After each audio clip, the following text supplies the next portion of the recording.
countdown to the last comic shop in 5, 4, 3, 2, 1.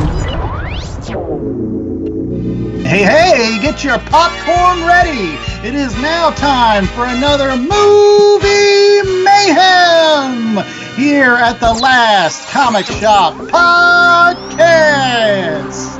That is right. We've got our Juji fruits, and I don't know what else do you buy at the snow caps. I like what are those pink ones? The pink Mike and Ike's? No. Good and Plenty? Good and Plenty, yes. Do people still buy Good and Plenty at the delicious taste of licorice? No, I don't think anybody likes. I like Good and Plenty. Yes, we are opening up our shop for everyone who likes Good and Plenty so that they can join us and review some comic books and movies during Movie Mayhem.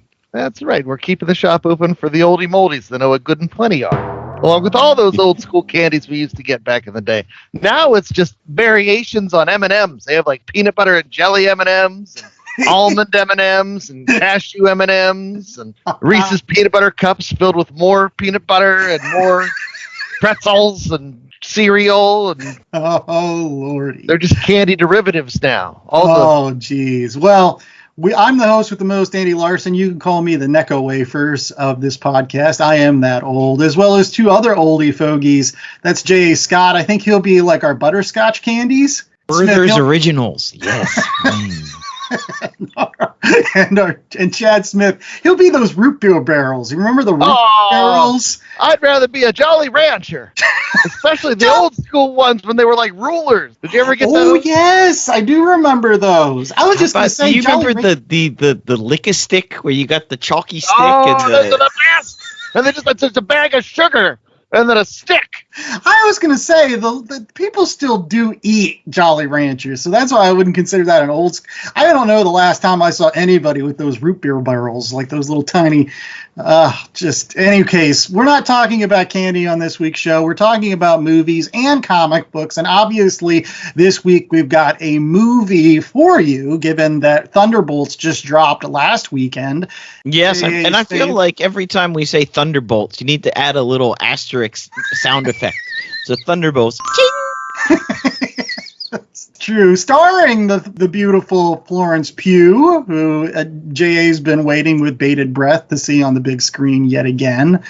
But we have a comic book for you before we get to that movie review, because again, we're a comic book podcast, and that's what Movie Mayhem is all about. We like to pair a comic book with a movie so that if you like these movies that we're covering all throughout the month of May, you can go to your local comic book shop and you can pick up a comic book that features those characters that you also might enjoy. And this week we are doing a Thunderbolts book that is fairly recent, right, J.A.? Yes, it came out in 2024. Yeah. And it is called Thunderbolts World Strike. And you can get it in a trade paperback that not only includes the 4 issues of this particular limited series, but also a bonus issue from the Devil's Reign storyline that was going on, featuring Winter Soldier, which should have been put at the beginning of the book, I feel, because a lot of the rest of the story deals with this confrontation between Winter Soldier and Kingpin. And it wasn't called Thunderbolts Devil's Reign fucking Barnes. But I understand that. I didn't know they included this chapter at the end of the book, so like... That's because you didn't read the title page where it has it included. But in his defense, he didn't know when he read the title page that he was supposed to read the second story before he read the first story, because by the time you're one issue into the first story, they make all these references to the second story. Yes. But that's why we're telling people on the top, you pick up this trade, it's fun, but read that second story first, because that makes sense. All right, well, there you go, then. We educate here on The Last Comic Shop, and we're going to educate you on who was involved with Thunderbolts World Strike. Jay's got our creators. Yes, so World Strike was written by Jackson Lanzing and Collin Kelly, with art by Geraldo Borges, color by Arthur Hesley, and lettering by VC's Joe Sabino. And then the Devil's Reign book that you should read first, even though it's at the end, also written by Jackson Lanzing and Collin Kelly, art by Nico Leon, colors by Felipe Sobrero, and lettering by VC's Joe Caramagna. Yeah. I think it's it's a silent G. Caramagna.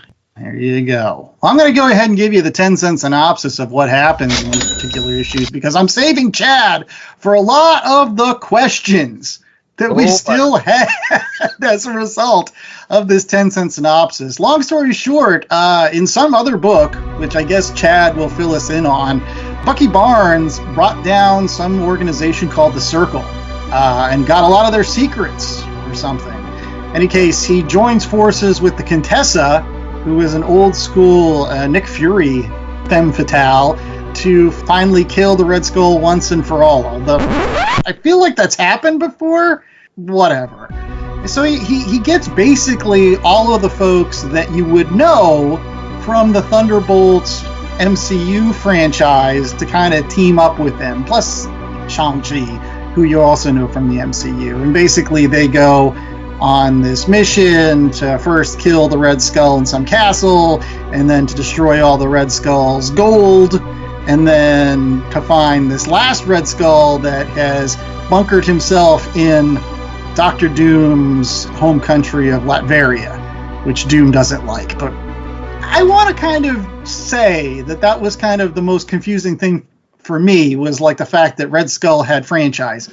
Like he was like McDonald's of the fascist universe. Like he was like, I got Red Skulls everywhere. You want to go down the block? There's another Red Skull down there. But that's your 10-cent synopsis. So. Yeah, I need to know, Chad, because so the Thunderbolts, and this is obviously they're drawing a lot from the MCU because Shang-Chi's got the rings that he shoots out from his wrist, and you've got the White Widow. You have the Black Widow, but she's got a Venom symbiote attached to her. I want to know about this. You've got Sharon Carter, but she's like got a robot jaw. I don't know what's going on with that. And the Contessa's a robot. Yeah. And Bucky's got a Terminator 1000 arm that is made out of liquid metal. Yeah. Liquid metal. So here's the quick rundown, the editor's notes. The Black Widow now is in possession of a sliver of Venom symbiote. So she was trying to help rescue somebody from Alchemax who was trying to destroy things, and hilarity ensued. Now she's a Venom, but it's not a whole like separate Venom. It's just a sliver of Venom, and so it's called Sliver. But yeah, so she Venom's about now. Sharon Carter is the Destroyer because in the story that Andy was alluding to with the Outer Circle, she watched the death of the Golden Age Destroyer and then decided to take up his mantle and funky skull mask thing. Andy, you know a little bit about the old school Destroyer. Oh, yeah. He was primarily a Marvel character in the Golden Age, fought a lot of Nazis, and again, like somebody that they use for a lot of the war comics in the 1940s while we were still in WW2. Fell by the wayside. Sometimes I have wanted to post some of the Golden Age covers of some Destroyer issues just to provide some historical context, as I like to do with my Golden Age moments every night on social media, but a lot of them are horribly racist. So I just don't. Clear. Long story short, no. There you go. It's a different time these days. We've learned some lessons, hopefully. But yeah, and then finally, Bucky's arm came from that similar story with the Outer Circle, where apparently it is now made up of the same material as a cyborg called Redacted, and so when he becomes Ultraman Bucky, he's able to twist it around while he's in giant form and attack kaiju. But really, at the end of the day, in this book, while there are lots of questions you can have, none of them really matter. This is one of those books where you just get in and buckle up and enjoy the ride, I think. Definitely a popcorn comic book. Oh, yeah. No, I couldn't agree with you guys more on this. This is a perfect book, honestly, a perfect book for anybody that has been a fan of the MCU over the past couple of years, is coming out of the Thunderbolts movie, wants a comic book that has all of the characters pretty much that are in the MCU movies in kind of a similar characterization. Like, again, Elena Belova in this particular book is kind of the Florence Pugh version of White Widow. She's not like the one that I remember from the early days that was in like Dark Avengers or whatever. Like, no, she's cracking wise with the Black Widow, and they've kind of got like this sister thing going on. And you've got Bucky and Black Widow being a couple. You've got, again, the David Harbour version of the Red Guardian. You've got the newer version of John Walker, the U.S. agent, Captain America. I mean, it all tracks. And so I honestly feel like this particular book is better even suited for those folks coming out of the MCU movie than folks that have been trying to follow the 616 for the past 30 years. I had some serious questions just about, doesn't it now seem like Captain America's relationship with Sharon Carter, isn't that just kind of weird now? Like, kind of creepy? We don't need to talk about this. She even talks about her Aunt Peggy, and I'm like, ew! And again, the Red Skull franchises, like, I'm like, haven't they killed the Red Skull like 1,000 times before? Like, I don't know. But it's a popcorn munching comic. You just pick it up and you read it, and as long as you don't get too far into the nitty gritty, it's got action, it's got awesome art. Yeah, it's good. It's got American Kaiju versus Bucky Barnes, who's embiggened. Yeah.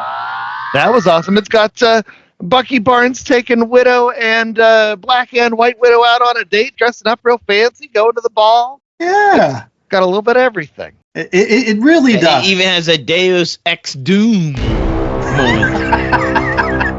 Which, again, as somebody that's been a fan of the 616 continuity for some time, I actually did like, because Doom, you know, when they're coming in, they're like, oh, Red Skull is in your country, and we're coming to get him. And Doom's like, I wouldn't let that racist piece of shit in my country. Get out of here. And that's classic Doom. We just saw that just a couple months ago when we did Supervillain Team Up. Doom hates Red Skull, so why would he? Wouldn't hesitate to kill him. But he also hates outside interference, so stay the heck out of his country. That's right. But we have that great line by Bucky Barnes where he was like, oh, Doom, you've been used as a tool to defeat evil? Welcome to the Thunderbolts. That's what we're all used as well. So I like that part too. The team is super flexible. It changes from issue to issue. You know, this is the most realistic of superhero teams, I think, where depending on the mission, like, oh, this one's got Shang-Chi in it because we're going to need to turn Bucky into Giant Ultraman. Oh, this one's got the Widows because we need spy work. I like that flexibility there. No, it reminded me of old school Defenders, to be very honest. Despite the fact that, like, immediately when you think of old school Defenders, you think of people like Doctor Strange and Silver Surfer and Hulk and fighting, like, you know, universe conquering threats. Like, the general gist of the Defenders was, this is not really a team, but more like a glorified team up. Like, just people show up and they're like, oh, you're here? That's awesome. Will you help out? Sure. Why not? This sounds cool. So, yeah, I dug that as well, Chad. Although I will say, as we're kind of intermingling reactions and stuff here, I was surprised how much they leveled up the Kingpin in that fight against Bucky Barnes. Oh, yes. Not only that, you get to that issue from Devil's Reign that should have been the first issue, but wasn't until the end of the book. You just get, again, like a Sienkiewicz version, massive. And is it bad that I really like that story and that art better than the main story and art? No, I think it's fine. I don't know. It's more, Sienkiewicz-esque It art. was brutal too. Yeah, It's absolutely brutal in terms of, like, sort of the channeling action. Frank Miller, lots of darks and silhouettes. There's like that scene where Kingpin is looking at himself in the mirror in that issue, and in just massive back muscles. He's an enormous dude. I'm like, how is he enormous like that? I recall, and this may be like a completely tangential conversation, but originally John Romita made the Kingpin look like this old actor from the 1940s called Sidney Greenstreet who was just like a fat piece of crap.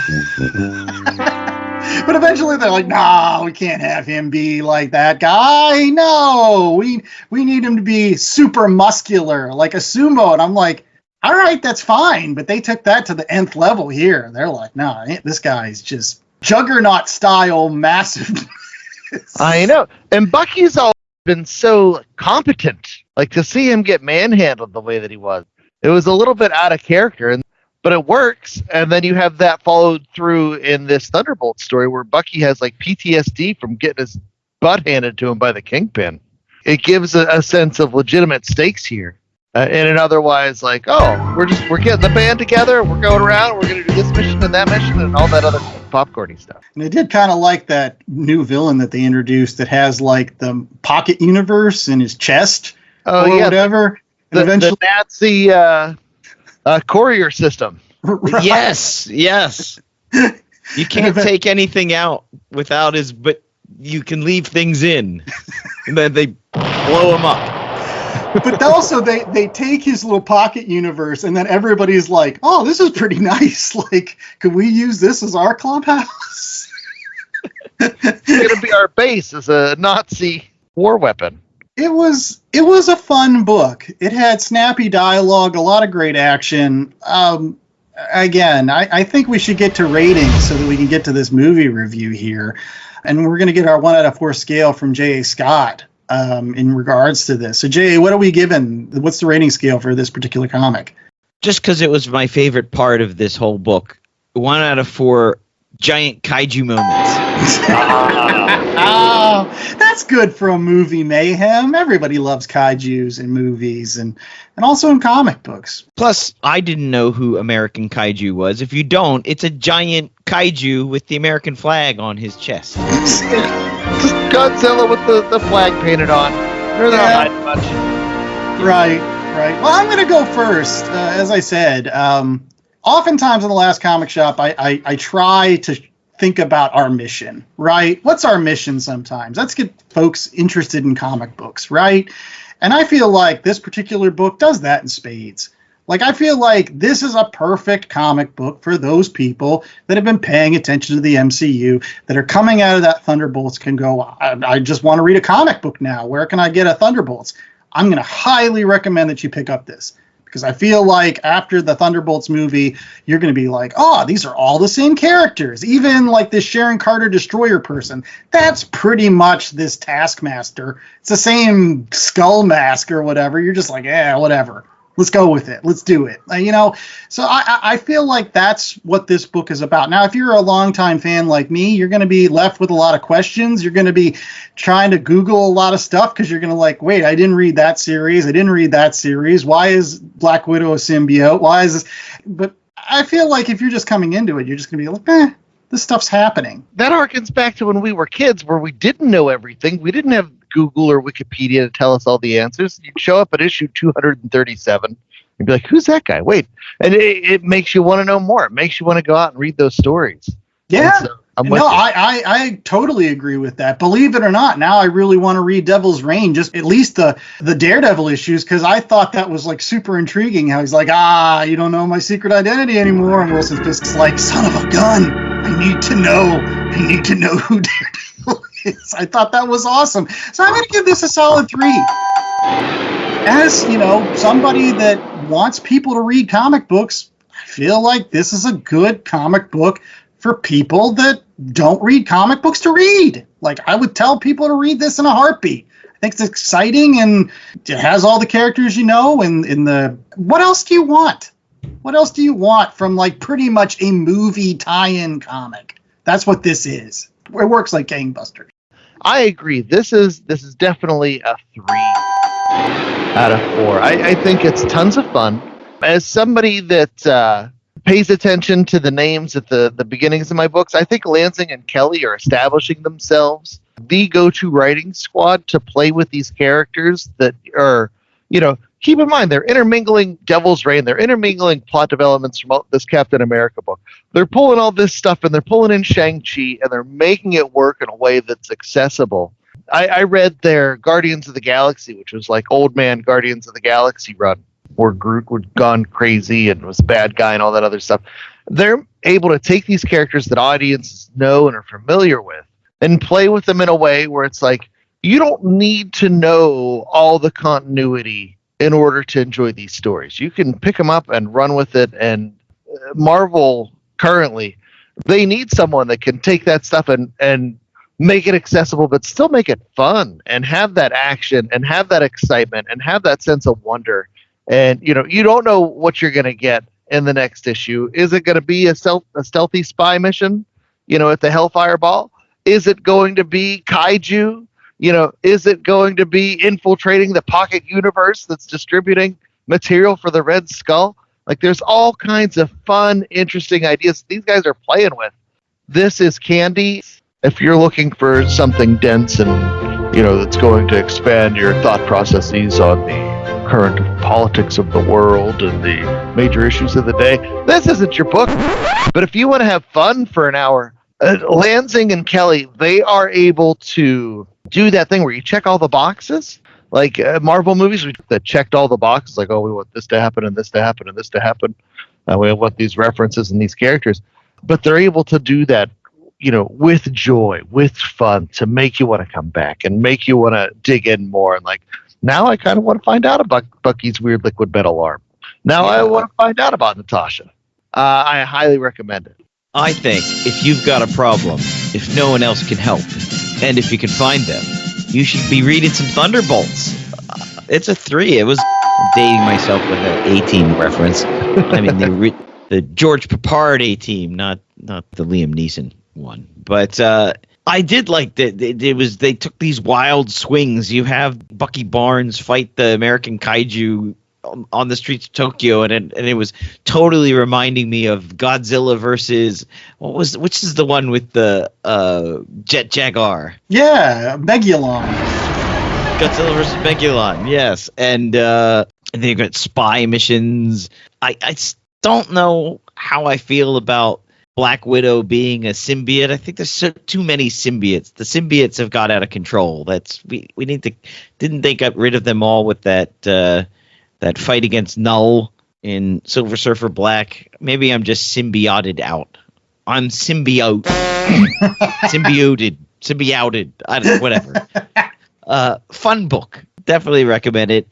I do think that you got to read the last story first, though.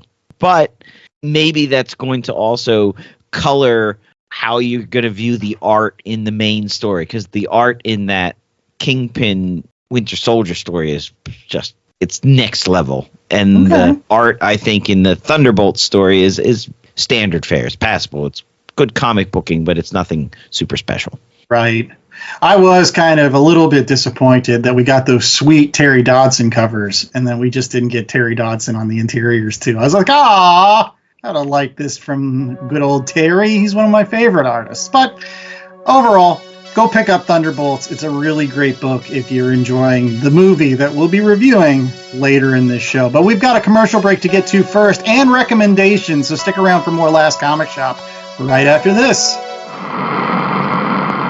Hey, it's Mikey Wood, frequent Last Comic Shop guest and collector. And as a collector, I'm always in need of boards, bags, long boxes, and more to house all those comics. That's why I use promo code LCSPOD to get 10% off my orders at bcwsupplies.com. Not only does it get me a discount on BCW's already low prices, but I know using LCSPOD at checkout is another way I can show my support to the Last Comic Shop podcast in their continuing mission to bring fans together under that big comic book tent. So if you're in need of comic book supplies, head out to bcwsupplies.com and use promo code LCSPOD today. That's LCSPOD.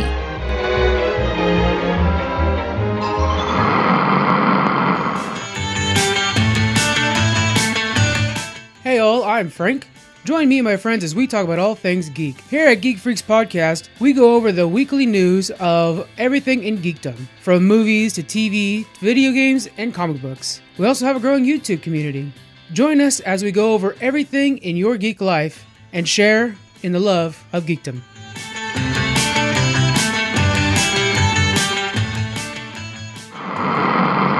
All right, we're back with more of The Last Comic Shop, and it is now time for recommendations. Yes, that time of every single show where we make you wait for a movie review for another awesome commercial break just to make sure that you're paying attention to our sweet sponsors like bcwsupplies.com. Use that promo code LCSPOD. Save yourself 10% off on all of your comic book purchases. But yeah, these are other comic books in addition to Thunderbolts World Strike, which you can pick up and trade now at your local comic book shop. We're going to go ahead and start off with J.A. Scott with his recommendation. What do we got this week? So I am recommending a single issue, but good luck finding this one in the buck bins. It is The Uncanny X-Men 268, Wolverine, Captain America, Black Widow, together again for the first time. Jim Lee art, Chris Claremont writing, Black Widow in her beautiful gray onesie with the popped collar and the close crop short red hair. Captain America looking just Captain America. And Wolverine in his beautiful brown and tan, the only costume that, I never liked the yellow one. I don't know why they went back. Anyways, this is a story that takes place in the present day, which is the 90s, and 1941 in Madripoor, where Captain America is being attacked by the Hand, and then Logan shows up and helps defeat the Hand with Captain America because Natasha is a baby in 1941, and they're trying to train her to be an assassin, so they save her from killing somebody. She then becomes an assassin. We jump into the future, and I don't know if she's a baby in 1940. It's comic book time, but it's fun. You get Logan and Captain America fighting together. You get Black Widow and Wolverine and Cyclops as Quanon, but when she was still Cyclops before they did the whole body switch thing, but she's body switched, so, the ninja Cyclops. Wait, are you doing that on purpose? No. Okay. Psylocke. The ninja Psylocke. He's got you. I know, right? Deliver a symbiote got into your brain. Symbiote. Give it the extra K's. And Jubilee's in that too. So it's after Wolverine got ripped down from the cross. And you get that sweet Jim Lee art with Black Widow showing up in a little nightie. He saves her and she passes out in his arms, and the next morning she wakes up in bed, and when he saved her she was in her costume, and the next morning she's in a nightie for like 2 panels, and then you turn the page and she's back in her costume again. It's like, that's just Jim Lee wanting to do the swimsuit issue. Remember when Marvel had those swimsuit issues? That's true. This makes me a little sad. You guys are focused on Black Widow's nightie. I'm focused on that Captain America, that huge picture with him jumping out. That was the most exciting Jim Lee ever was. Yeah, it was good stuff. And Chad, weren't you saying that they released this as a 3D issue at some point? Yeah, if you can find it, it was a good 4 or 5 years ago. They made a 3D version, polybagged with the glasses and everything. And on that note, they turned the cover into one of those comic boxes. I don't know if it's still available at BCW Supplies using promo code LCSPOD for 10% off. But the Wolverine and Madripoor box, one side is the new stuff, and the other side is that awesome Jim Lee cover. Very cool. Well, speaking of old comic books, my recommendation kind of goes along that thread with the upcoming Fantastic Four movie going to be released in July. I have been really going back into my Fantastic Four archives and reading a lot of old school Fantastic Four, just revisiting some eras that I had previously not spent a lot of time with. And one era in particular that was kind of a blind spot for me were the issues between 100 and 150. Yes, we're talking about the time right after Stan Lee and Jack Kirby split ways on their iconic run of the Fantastic Four. And it was handed over to folks like Roy Thomas and Jerry Conway and John Buscema to basically continue the world's greatest comic magazine. And so I'm going to recommend a particular Marvel Masterworks, which I genuinely loved, but didn't realize I loved until I finished it. That is Fantastic Four Marvel Masterworks Volume 13. This includes the issues from 129 through 141. And this is kind of a weird period in the Fantastic Four mythos where it's post Franklin's birth, but at the same time, the Fantastic Four are still struggling with what the hell to do with Sue Richards. It's really weird to me that for like the first 150 issues, an integral part of the Fantastic Four and Sue Richards wasn't on the team. For like 60, 70 issues, she's just in the background. She's either on maternity leave or she's coming back. And in these particular issues, she comes back and basically gives Reed shit because Reed has the audacity to tell her, you shouldn't be on the team. You should be taking care of Franklin. And she's like, screw you, Reed. I'm just as part of this team as anybody else. And so I am going to leave you and take Franklin with me. And so these entire issues are all like they're separated and maybe getting divorced. Medusa joins the team as the fourth member of the Fantastic Four. They fight a lot of the Frightful Four in these issues. But it all capstones in these weird issues towards 141, where a nihilist steals Franklin. And at this point, they don't know what Franklin's powers are. Franklin is just kind of like, he can control ants, and he's got weird glowy eyes and whatever. He's only like a year old. But a nihilist captures him and tries to use his powers to power up the cosmic control rod. And long story short, as a result of that, Franklin's powers start going crazy, and he's going to blow up half of New York. So what does Reed do? He shoots him in the face with a gun. Yikes. And Sue gets so pissed that he would shoot their son in the face with a gun that she leaves him and officially gives him divorce papers and goes and shacks up with Namor for the next, 10 issues. So, yeah, just interesting soap opera stuff that I didn't know was happening with the Fantastic Four. So it really opened my eyes to just kind of a weird period with great writing. I want to say that. We comment all the time about Jerry Conway and how he was an awesome writer on Spider-Man around this time. He was actually doing a really great job with Fantastic Four at this point. It's tense, it's dramatic, it's interesting to read. And so, yeah, I would say pick up some of these issues of the Fantastic Four, especially in this Marvel Masterworks Volume 13. There you go. And so for me, I got to the end of our Thunderbolts book that we were reading, and I saw they advertised the Thunderbolts Dark Reign and another Thunderbolts era with Hawkeye on the lead.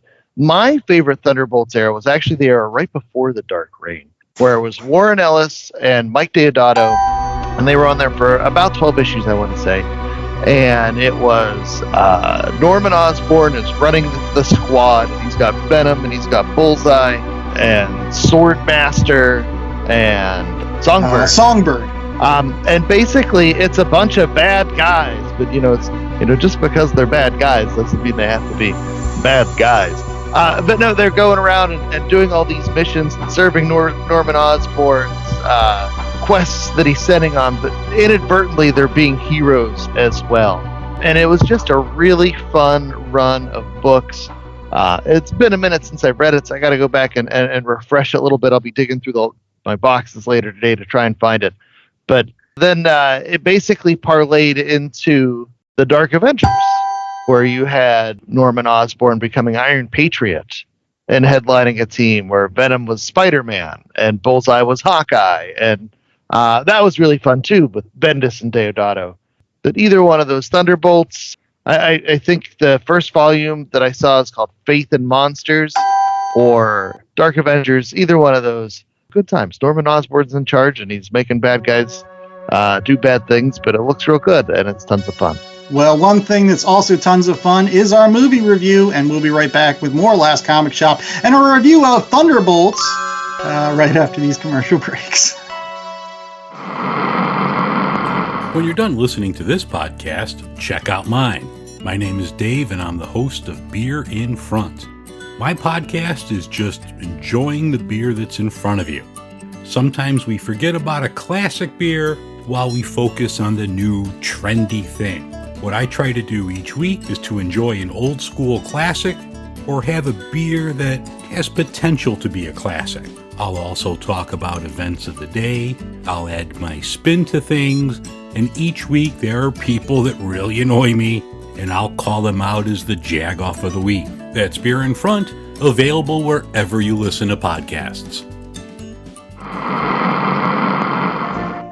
Last Comic Shop listeners, would you go to Kickstarter and search for Suspicious Behavior Productions? Because if you do, you can get the first issue of our comedy, horror, political satire, buy Centena Kill. And you can get your first edition autographed print copy of Invasion from Planet WrestleTopia, the complete series, all for just $19. But you only have until May 15th. So go to Kickstarter, look for us, Suspicious Behavior Productions. Thank you for your support.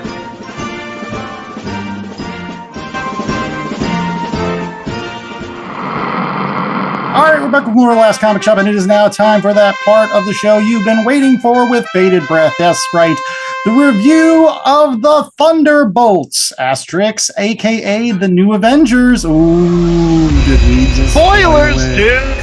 Spoilers! You posted that Thunderbolts page where Zemo was like, look, we're all bad guys. Spoilers, man. Spoilers. Is it the return of the MCU as we used to know it?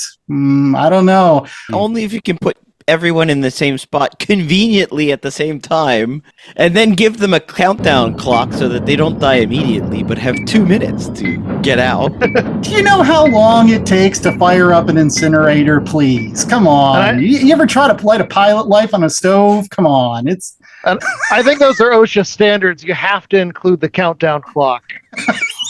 The thing that really, besides the whole convenient factor of they're all in the same room exactly at the same time, was the generator for that force blocking ghost thing was also in the room, as opposed to, why didn't you just put the generator in a different part of the building outside the blockingness? You had to wheel it in. It was on wheels, it was portable. It doesn't matter because they don't have that many secret rooms. It did allow them to kill off a character instantly, which just meant more screen time for Florence Pugh, which is what we all came for.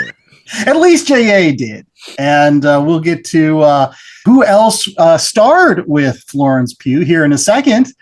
J.A., would you like to do the honors of listing everybody that was involved with this Thunderbolts project? Sure. Well, to a certain extent. You don't have to name like the Wrangler or the Key Grip. So this was directed by Jake Schreier on a screenplay from Eric Pearson and Joanna Cowlow, based on a story by Eric Pearson. It starred Florence Pugh as Yelena Belova, Sebastian Stan returning as Bucky Barnes, Wyatt Russell as U.S. Agent, Olga Kurylenko for all of 4 seconds as the Taskmaster. Literally, I think when Taskmaster was in his full costume, it was just a stunt double. So who did she piss off? Yeah. My daughter was like, is that the female Captain America? I'm like, it doesn't matter who she is. She's going to be gone. David Harbour as the Red Guardian, Hannah John Kamen as Ghost, Julia Louise-Dreyfus as Valentina Allegra Defontaine, and Lewis Pullman as Bob. Son of Bill. Great actor. Pulls off that Bill Pullman-esque charm. I loved it. In fact, going into that movie, that was another thing. I went with a bunch of kids, and they were asking me, who are all these characters? And I'm like, it's the story all about Bob, guys. Once Bob shows up on the screen, it's going to get real. And so when Bob showed up, they all went under their breath, it's Bob. I had set these seeds. So, and for the rest of the show, they were like, Bob! And they were yelling. It was fun. But what happens to Bob in this movie, Chad? 10-cent synopsis. Okay, it's going to be extra 10 centi. Basically, you have a motley crew of movie leftovers. They're all punchers and shooters, no flyers. But they are all sent on a mission to destroy each other, courtesy of Selena Myers. The Argentina de la Fontaine. Valentina Allegra Defontaine. It's just Selena Myers from Beat. But anyway, she sends each of these folks to kill each other, and they figure that out after they have done in the Taskmaster. And then they learn to overcome depression and help each other because they're big dark clouds. Yeah. The end. There's one massively bad CGI fight in the middle. It wasn't terrible. Come on. It was pretty bad. No, I liked it. Don't poo-poo on my movie. I came out of this movie for the first time in years, genuinely saying, okay, I don't have to come on the Last Comic Shop and just lay out platitudes as JA and Chad just ruin all the MCU movies since Endgame. I don't have to do that with this one. I liked it. In fact, I saw it twice, and both times I actually was paying attention. Thought the time I wasn't like looking at my phone. I wasn't looking out. I was paying attention. I thought it had heart. I thought it had laughs. I thought it had good action. I thought it had meaningful characters, that they had chemistry. It was the total package. It was what we've been looking for in the MCU for some time. I'm going to go on record, guys. I think this is the best Marvel movie since Spider-Man No Way Home. I think it's the best MCU movie since Endgame. But that's just my thought. What is it? Spider-Man No Way Home, an MCU movie? It's a Marvel. Sony. It's Sony-ish thing. But it's MCU. It takes place in the MCU. Put an asterisk by it. I mean, he hasn't shown up since. He hasn't even been mentioned. Whatever. Well, let's start off with you, J.A. Again, you came for Florence Pugh. Yeah, and I was glad I came for Florence Pugh because when she's on the screen, she's radiant. And obviously, you know, an incredibly good actor. And David Harbour. Every scene he's in, he steals. He just steals the scene. If he's in it, it's stolen by the Red Guardian. That being said, you know, it's an MCU movie, so you take the good with the bad with that. You're going to have some CGI that at times is great and at times not so great. You're going to have forced comedy and quips that at times are good and at times are just like, ugh, that's painful. Wildly inconsistent tone where you're going from super darkness to quipping in a couple of short breaths. And some of that is just because they have to do it now. It's the Marvel way. And when people don't, artists and directors try to move away from that. Invariably, it doesn't work that well. Look at Eternals. Yes. So yeah, don't look at Eternals. It's going to take you 3 hours. You're going to be depressed. Yeah, exactly. I don't want to watch any more movies after that. Yeah, some of it was really fun. Some of it was kind of, I thought, just all right. I liked Sentry. I thought that fight scene was horrible. Just because it was. Oh, you don't like the disappearing people? No. I meant before that when he's actually Sentry and it was like super CGI. It didn't have any gravitas to it. Oh, to Chad's point, I thought the disappearing super creepy. The sound effect that they used too, and the poof, and they were gone, and it was just like a black shadow. It was chilling. In fact, again, went with a bunch of kids. I came out of that movie theater. I said, what parts did you like, guys? And they said all these parts that they liked. I said, what parts did you do not like? And they were like, when people started disappearing, that was really scary. Yeah, it was unnerving, wasn't it? Chad, what's your take? So I think I'm somewhere in the middle. I definitely enjoyed this movie. It was tons of fun. Your group of ragtag Motley ne'er-do-wells learned to work together and learn that they need each other and learn that, they don't have to be alone and they fight depression. And on the positive, like Florence Pugh is magnetic. Julia Louis-Dreyfus, she's wonderful and she plays that role so perfectly the first time and just did that again here. I thought everybody played their roles really well, with the exception of Bucky Barnes. I want something more out of Sebastian Stan than I've been getting these last couple of movies or shows or whatnot. I can't put my finger on it. If you watch him in The Elephant Man and then you see this, he's totally just phoning it in. Yeah. There's just something missing. I expected everything in this movie to happen, and it happened that way. But that doesn't mean it was bad. Someone had pointed out on the internet when they released the first trailer, like, oh, we don't see Taskmaster in any of the later scenes. Like, there goes Taskmaster. The entire plot arc, you could see all these different things coming. But based on the charisma of the stars involved, I still walked away, saying, oh, this is a really fun experience. Now, some folks, one of my friends that went to see the movie was like, yeah, I kind of didn't like seeing the Marvel heroes fight depression. Like, yeah, I could see that depending on, what you've got going on. It's not your typical superhero fare. But no, I enjoyed it. Yeah, I want to piggyback on your thought on the chemistry again. J.A. brought up David Harbour and how good he was. Shane's tighter. Oh, Shane, he was the worst. She pooped on the middle of the You know, that was the heart of the entire movie, was the relationship between David Harbour and Florence Pugh. And as we all know from anybody that's watched Stranger Things, David Harbour plays an excellent dad bod dad. The picture perfect, he's a little bit gruff, he's a little bit old-fashioned, but he's there with a lot of heart, a lot of compassion. He's kind of like the dad everybody wants. And he really shined in that role in this. Constantly going to Elena and telling her, I see the light because you have friends now. Like, you're not just sitting there by yourself in a dark corner. You found yourself some friends. You're getting out there in the world, and maybe you don't have to stop doing all this dark stuff, which again, I thought was poignant when later on she mentioned this thing about the Taskmaster, and she was like, yeah, she did a bunch of bad things and ended up dying. It's going to happen to all of us unless something changes. And I think that was the kind of the arc of this entire movie, is the fact that all of these characters found some way to change, to grow. And I think that was refreshing, as corny as it might sound. I think that's really what helped anchor this and make it a worthwhile movie. Plus the fact that I felt like it kept on moving. Like, did you guys not feel like it kept on moving? Like, it actually it wasn't just standing still, or we didn't have a lot of superfluous scenes that didn't go anywhere. Like, we were like, oh, okay, we're on a track. Well, I will say, like, most Marvel movies have that terrible third act where the ship falls down from the sky and they're all, we have to jump and shoot and do all this other stuff. This didn't have that, at least not in my mind, because of the way the Sentry was portrayed and becomes the Void, and you honestly had some real stakes there. Right. And they had already shown that these characters are mostly expendable. So the fact that, something might actually happen.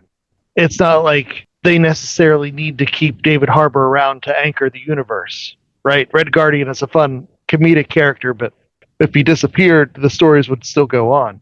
And so I thought for the first time in a long time, it was a complete movie. Like Captain America, you could tell Captain America there was so much that was done in post, and like it was just Frankenstein together, and it wasn't a coherent thing. This one, I think, the skill level wasn't as adept as some of the best Marvel movies, but this was a coherent story. There were emotional stakes, and like I said, the charm and the charisma of the actors is really what leads the way. It's really what saves this movie. If you are not a Florence Pugh fan, if you are not a Julia Louis-Dreyfus fan, you're probably not going to like this movie. But they're fantastic, and you're wrong. And so as long as you can enjoy those performances, you're going to have a good time with this one. Yeah, but I got to say, it wasn't just David Harbour and Julia Louis-Dreyfus. I knew those guys were going to be great. I knew Florence Pugh was going to be great. Honestly, I loved the woman that played the ghost. I thought that the guy that played U.S. Agent actually brought some chutzpah to that role too. Like, I think you're right that Sebastian Stan was the only one that was kind of. It was cool with the Winter Soldier scene, like when he takes out those 3 armored trucks or whatever. That was awesome. Yeah, but remember how badass he was in the Winter Soldier movies? Remember when he would show up and you'd be like, oh, things are serious now. And you just don't get that anymore from the character. And I don't think it's Sebastian Stan's fault. I think it's however he's being portrayed. Yeah, well, he's not anymore. He's like the torchbearer for Captain America. Like, he's now like fully a good guy. He's not, like, of all the guys who were on the Thunderbolts, he was the good guy. Like, he was the hero. It's like the MCU is reverting Bucky back to what he was in the 40s comic book, where he was the Robin sidekick character. The MCU started with the badass and is going backwards. He's like one step away from a domino mask. But they have to. They have to, because like he's one of the folks that people will come to movies and they'll, for better or for worse, they'll absolutely recognize. They'll go, oh, there's Bucky, and he's a good guy. And so he can't be like the hardcore badass anymore. He has to be like, I'm kind of the good guy, and I'm going to do the good guy things, even if I'm doing them pretty like action-packed. I'm still not dangerous. I'm not going to like murder people just flat out without I don't even know if he murdered anybody in this movie. Like, he don't murder nobody no more. I'm pretty sure people died. But compare that to what you see in episode 9 of the Daredevil Born Again show with the Punisher. When he just goes in and just goes ape crazy on all of crooked cops and the Kingpin goons. Again, that's excessive, but that's kind of what you would expect from, a more of a badass Winter Soldier. But you don't get that anymore. Sanitized. He's a congressman, man. He's respectable. Say, I don't know if congressman and respectable go together. Yeah. And that's another thing. This whole arc of him being a congressman, like, I'm just not feeling any sense of it. There's no justification for it. It just happened out of the blue, and like it just neuters Bucky. Well, one question I had for you guys is, for the first time, I feel in forever, we actually got legitimate end credit scenes that actually were worth a damn, actually worth your time sticking around and watching. Well, the second one, the first one's just a throwaway. The Wheaties box. Yeah, it's a funny one. Yeah, it's good. Yeah, but the second one, not only do you have the intrigue about Falcon creating his own team of Avengers, which after they said that, I had to go home and I had to see who else were on the actors' chairs. I'm like, well, who's in his Avengers? Oh, Paul Rudd's in there. Black Panther's in there. Maybe Namor, Thor. I was trying to piece it together, but long story short, not only was that kind of cool, but then you see like the Fantastic Four spaceship come in from another dimension, which is awesome. Another dimension. So it does go along with my theory that this Fantastic Four is going to lose their fight with Galactus and have to flee that universe into ours just to stay alive. And so as much as I'd like to say that they're going to beat Galactus, no, that ain't going to happen. You're so wrong. You're so wrong. What? There's no way the Fantastic Four loses to Galactus and runs away. They're going to defeat Galactus and then get sucked into some interdimensional wormhole as a result of whatever machinations they do to defeat Galactus. Listen, you guys read Secret Wars. There's going to be the Council of Reeds. It's going to be the Fantastic Four coming to seek help because their worlds are colliding, and that sets up the big Secret War movie. You can see all this stuff coming a mile away. That's my problem with this movie. Like, everything that happened, I'm like, oh, Florence Pugh's building a connection with Bob. I bet she's going to be the one to help him come out of the darkness. And yeah, that's what happened. But in defense, before we get to ratings, compared to some other MCU movies, I think that's just competent storytelling. Like, when you can see certain things and they like foreshadow it, or of course she's going to be the one. That's the whole thing. Like, it's fathers and daughters, mothers and sons. I mean, even the Julie Louis-Dreyfus Sentry scenes, super creepy with the like, do I look nurturing enough? And then she's like, you need to do this, Bob.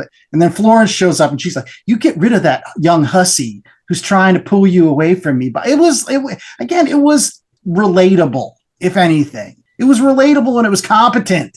The only surprise was the fact that the Thunderbolts' name was the soccer team where the girl pooped on the field.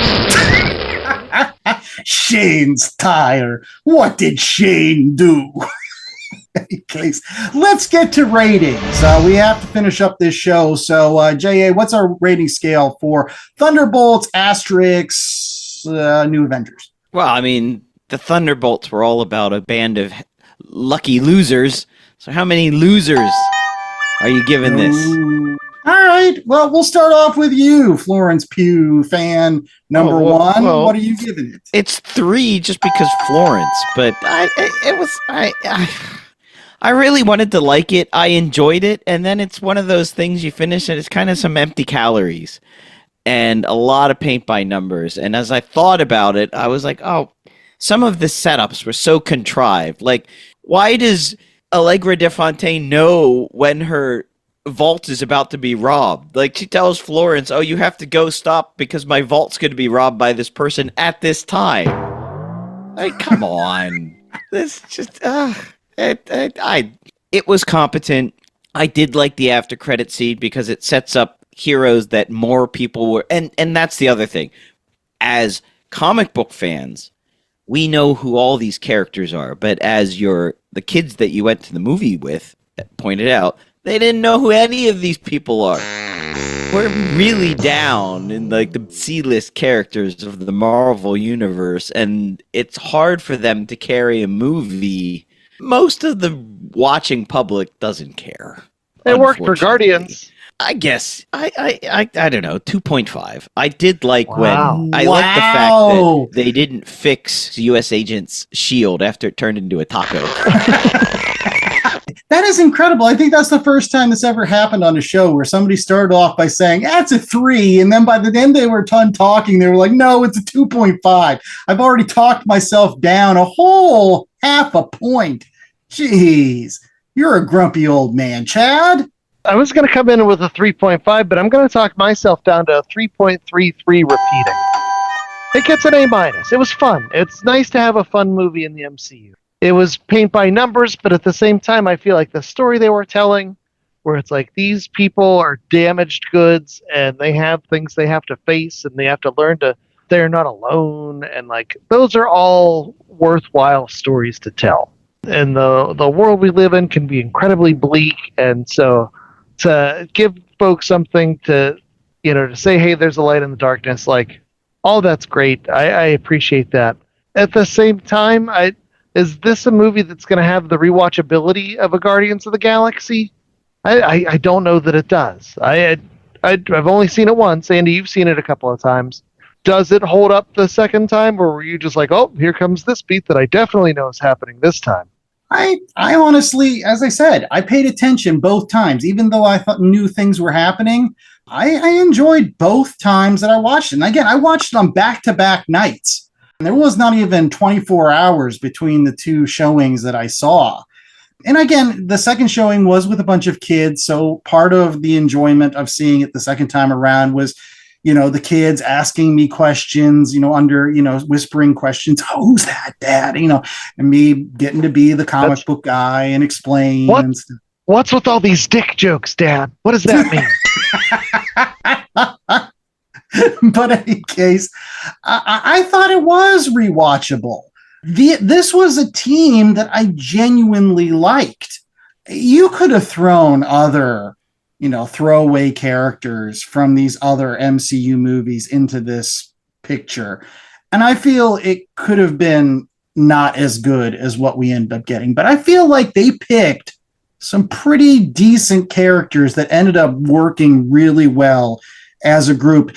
And to your point, Chad, I think my favorite part of this movie is the fact that like none of these guys were overpowered, and yet none of them really needed to be in order to solve the crisis, right? Like it would have been crazy to think, you had Red Guardian or, Winter Soldier punching out Sentry.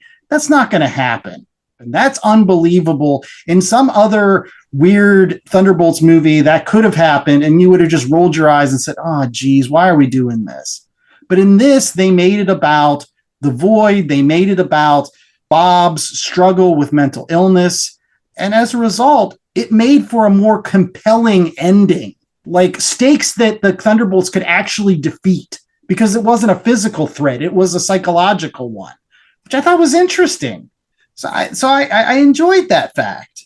It just felt like an MCU movie of the days of old, where it was setting up the next chapter, but in an exciting way, not just like in a forced way, like, oh, we have to make more movies. Now, all of a sudden, I'm excited about Fantastic Four. I'm excited for Avengers Doomsday next year. The kids that I was with were excited for those next movies. They wanted to desperately see what was going to happen next. It didn't happen with Captain America. They were like, who cares? But this time they were like, no, I'm excited. So I'm going to give this a solid like 3.5 at least. As Patton Oswalt said, if the Avengers in 2012 perfectly fit where we were as a society at that point, I think Thunderbolts fits where we are right now and the challenges we currently have, and was kind of a balm for what we need in nowadays. Well, see, that is the thing that I wanted to discuss, because the DC cinematic universe is rebooting or reconfiguring. You get the James Gunn verse here coming up. And you're going to have the contrast of these two different Supermen, right? You're going to have the Bob as the Sentry, who's basically a stand-in for depression. And then you're going to have the new Superman, who's your stand-in for hope. And it's going to be a real challenge to see which one sticks with audiences. Which one is going to be the one that speaks to people? And as much as I enjoyed this movie, if I were a gambling man, I'd bet on Superman this summer. Faith in James Gunn to carry the day and to not only tell a competent story, but one with heart and with some surprises and with some flair and some flash. I guess that's what I think this was missing. It had a lot of charisma, but it didn't have a lot of zhuzh. It didn't have a lot of je ne sais quoi. And I could see have James Superman. Gunn. I mean, ask anyone in America who Superman is. They're going to know. Ask anyone in America who Yelena Belova is. Yeah, good luck with that. The only thing that makes Yelena Belova cool is the fact that it's Florence Pugh. Hands in the air. Who here has read a White Widow comic book? I think you're alone on an island there, sir. If I'm alone on an island with Florence Pugh, I'm very much happy about that. Sorry. Well, one thing that we're hoping that you're not on an island with is you're being a fan of The Last Comic Shop and sticking with us over the next couple of months. Not only do we have movie mayhem for the next upcoming weeks, where we've got movies like Alec Baldwin's The Shadow. We're going to be revisiting the 2003 version of Daredevil with Ben Affleck and Jennifer Gardner and Coolio. 100% more Coolio. Director's cut, baby. It is way more Coolio. And Charlize Theron in Atomic Blonde. But we've got that Superman movie coming up. That will be in July, so make sure that you're rate, reviewing, and subscribing over at www.lastcomicshoppodcast.com so you don't miss that review. And we'll discuss whether or not Sentry or Superman won the day, I guess. I mean, it's not really a fair fight. I mean, but whatever.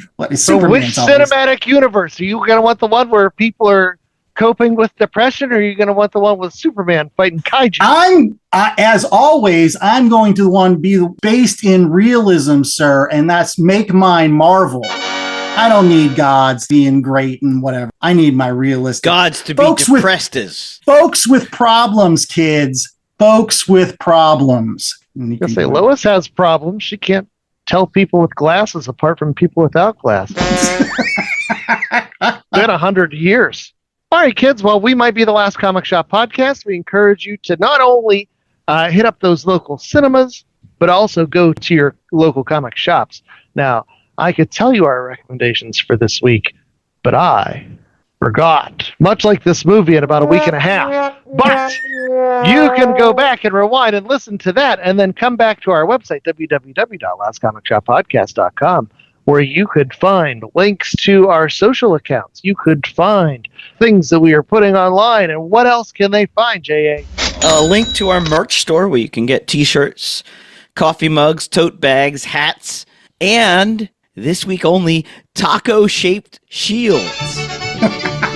I love that. I genuinely love the fact that at the end of the movie, his shield was still taco-shaped. That Bob hadn't shaped it back into the normal shield, that it was still a taco. The kid's favorite part of the end credits with all the magazine covers was U.S. Agent riding his taco shield like a bronco.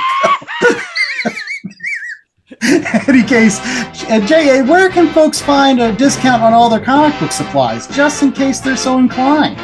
They could go to bcwsupplies.com, where at checkout, if you use the promo code LCSPOD, you will save 10% on all your purchases. So long boxes, bags, boards, plastic cases, and not just for comics, all collectibles. So if you've got some cards lying around that you want to put in a box or put behind glass, ECW Supplies has got you covered.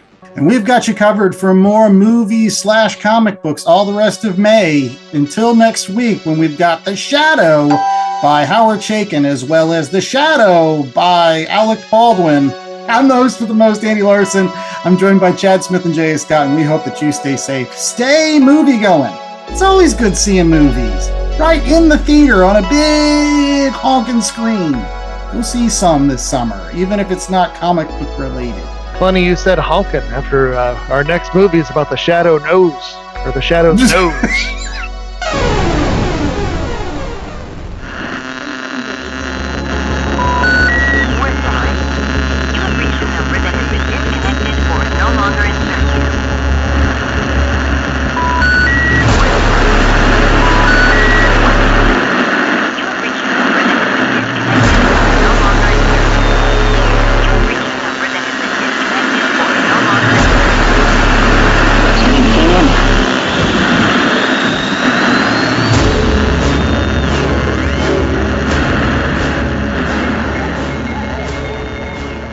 The Last Comic Shop podcast was a 2025 Black Angus production.